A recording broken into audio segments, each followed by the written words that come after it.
पिचकारी डॉन भारी और कंपाती आवाज में कहता है, शाका, मैं तुम्हें फिर से खोना नहीं चाहता। ये दुनिया बहुत जालिम है बेटा। शाका आगे बढ़कर अपने पिता के सामने खड़ा होता है और कहता है, अब्बा, अगर मैं आज चुप रहा तो गांव के लोग कल जिंदा नहीं बचेंगे। चिड़ी लाल ने जुल्म की हर हद पार कर दी है। चंदू भी आगे आकर पिचकारी डॉन से कहता है, डॉन साहब, गांव के लोग सिर्फ शाका की उम्मीद पर जिंदा हैं। अगर वह नहीं आया तो सब कुछ खत्म हो जाएगा। पिचकारी डॉन की आंखों से आंसू बहने लगते हैं। वह शाका को जोर से गले लगाता है और भारी दिल से कहता है, शायद मैं पिता होने के नाते सिर्फ अपने बेटे को बचाना चाहता था, लेकिन आज मुझे पूरे गांव का पिता बनना होगा। दिल पर पत्थर रखकर पिचकारी डॉन शाका को जाने की अनुमति दे देता है। शाका और चंदू के जाने के बाद कल्लू पिचकारी डॉन से कहता है, भाई, आपने शाका को क्यों जाने दिया? अगर इस दफा भी कुछ हो गया तो? पिचकारी डॉन गहरी सांस लेकर कहता है, चाहे हम कुछ भी कर लें, एक शेर को ज्यादा देर पिंजरे में नहीं रखा जा सकता। जाने दो उसे। दूसरी तरफ शाका और चंदू लड़ालपुर के करीब एक पहाड़ पर रुककर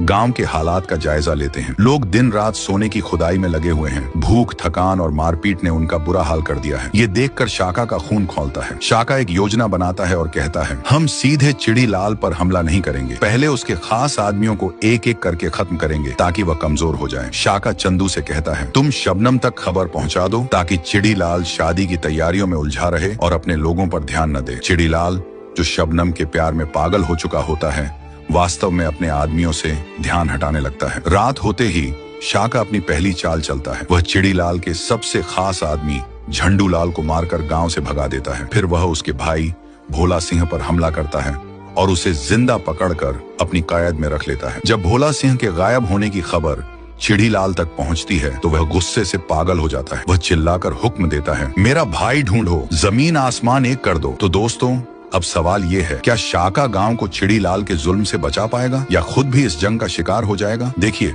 अगला पार्ट में।